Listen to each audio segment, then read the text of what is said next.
Hey, John. Bob, how are you? Thanks for having me. Of course.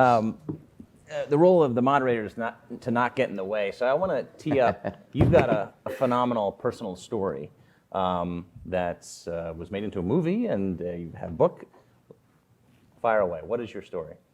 So I came into the whole world of biotechnology and medicine the way so many families with cancer also do. We came into it in the world of rare diseases where in 1998, our then 15-month-old daughter, Megan, was diagnosed with a rare form of muscular dystrophy.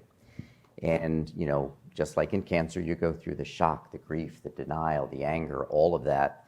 And my wife, Eileen, and I settled on determination, determined to learn everything we could about this rare disease.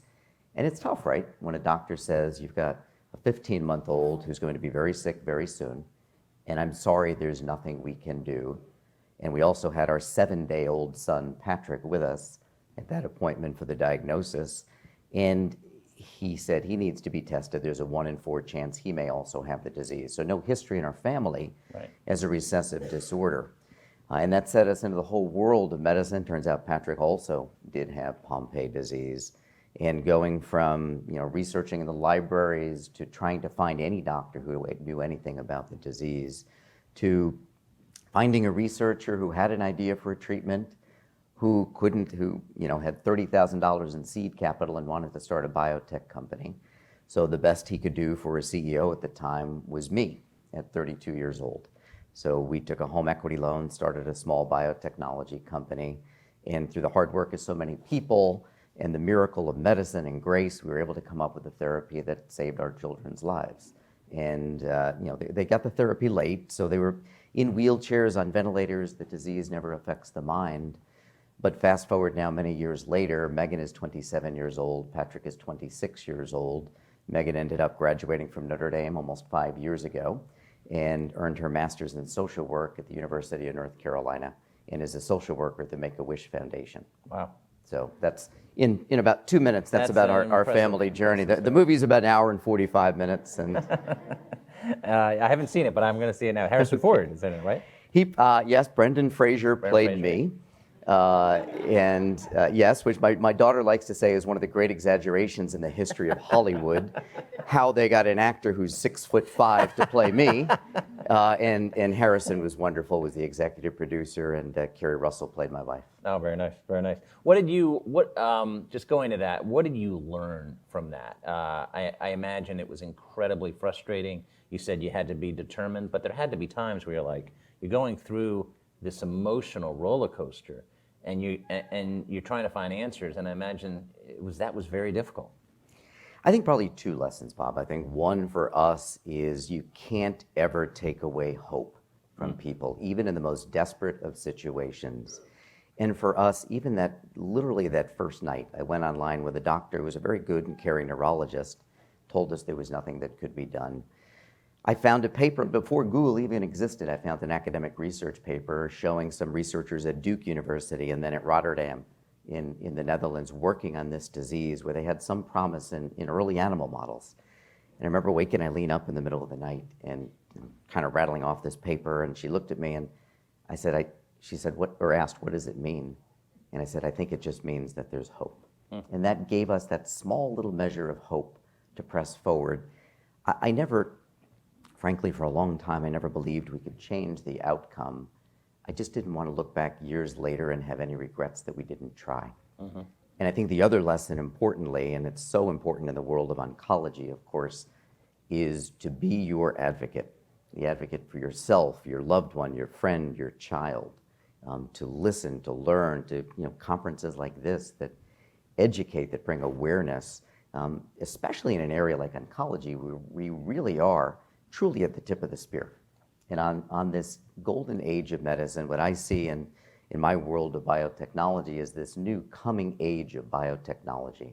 With all the technologies we're developing, with personalized medicine where it is, we've never had more hope than we have today. We just need to make sure we don't get in our own way. And that last point, how do we get in our own way?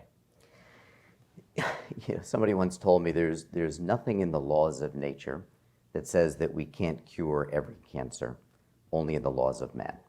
So when I think about, so I'm 2.5 months into this job. And when I started, I laid out my kind of 7 core strategic priorities.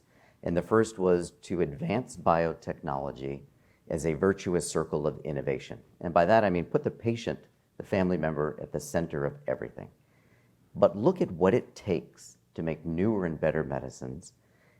It takes, academic research, the NIH, it takes the government, it takes small entrepreneurs, large companies, venture capitalists, contract manufacturers. I mean, go along the list. And if you finally get to that point where you get to the top of the circle and you've made a medicine that's meaningfully changed, extended, enhanced somebody's life, very rarely is it a cure.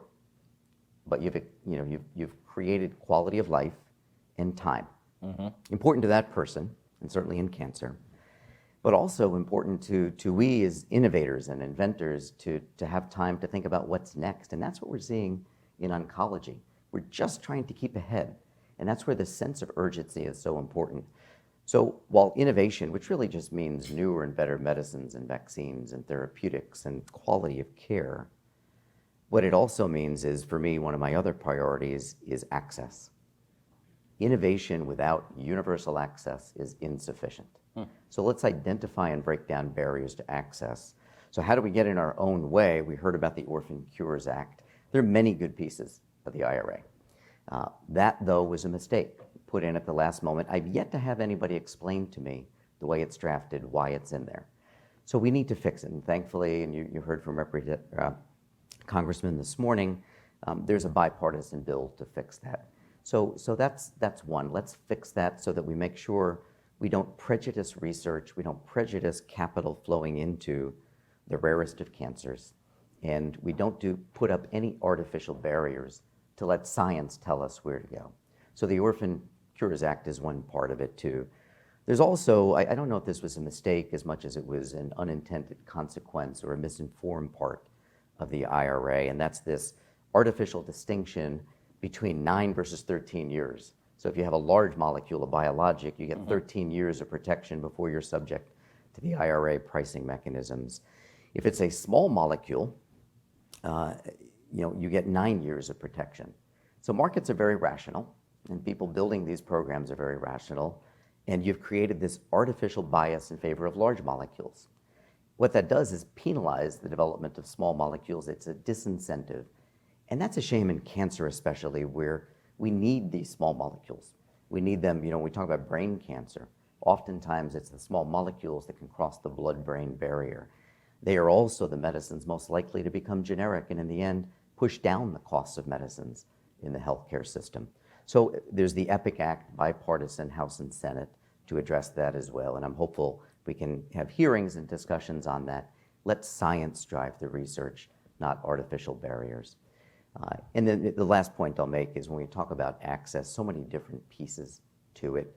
We've talked about awareness this morning. We've talked about education. But look at the economic disincentives. Look at the insurance system as it's evolved. The whole notion of out-of-pocket expenses, co-pays, co-insurance, deductibles, those were put in place to empower people to manage their health care appropriately, to make informed choices, to have skin in the game. But look at the field of oncology. Who in the world is ever going to take an oncology medicine because there's no out-of-pocket cost? Well, hey, it's free. I think I'll try this. No, not at all. It doesn't work. So let's find a way to do away with out-of-pocket expenses in oncology. Make there be no barriers to patient, no economic barriers. And we have to look at the whole system for how we're going to pay for that. So just a couple of examples of what we could do in the near term so that we don't get in the way of all this remarkable science that's coming forward. Speaking of that remarkable science, you get to peek behind the curtain. What are you excited about in innovation over the next year, 5 years, 10 years, of things coming down the pike?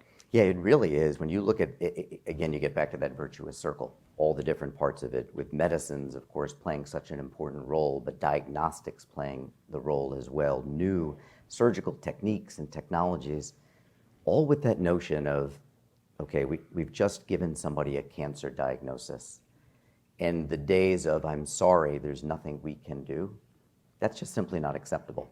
We look at all these technologies that we already have, and those that are in development, and those that we're just starting to think about. Think about, in our field of rare diseases, think about CRISPR technologies, gene editing, the ability to effectively accelerate what might otherwise happen through human evolution. We've got the power to do that now, to do it smartly, to do it ethically. CRISPR didn't exist 12 years ago. It's an invented, so think about what's now in the minds of students and the minds of researchers. We heard earlier that you go in for a cancer diagnosis and you're a person. Almost always the problem solving in medicine and science, and especially in the world of cancer, begins with a person or a family using those 4 words: we have a problem. And a physician or a researcher saying, we have an idea, another 4 words. So when I think about the field of oncology, you look at the moves forward with the CAR T therapies, you look at the immuno-oncology, so you look at the new TIL therapies, you look at the applications of gene therapies, vaccines, mRNA technology, all of it is incredibly exciting. And we have come a long way. In the last 10 years in oncology, we've had 133 new medicines approved, 14 last year. That's good, but it's not enough. And the other important point, too, is when we think about how we modernize clinical trials, the implications for artificial intelligence here are enormous, maybe greater than they are in any other field. We can, I think, in the relatively short term, 5-10 years, revolutionize the entire way that we do clinical trials, obsolete the need for there ever to be placebo controls again, accelerate preclinical research, maybe get to the point where we very rarely, if ever, need animal models. We use it too in the predictions of cancer. Who may have cancer? What's your likelihood? And once you are diagnosed with a cancer at whatever stage, the treatment algorithms are going to be massively impacted by what we do in artificial intelligence. So doing it right, doing it ethically is going to be important as well. But it's something you get excited about. Mm-hmm. But again, we've got to have it like we had with COVID and the vaccines.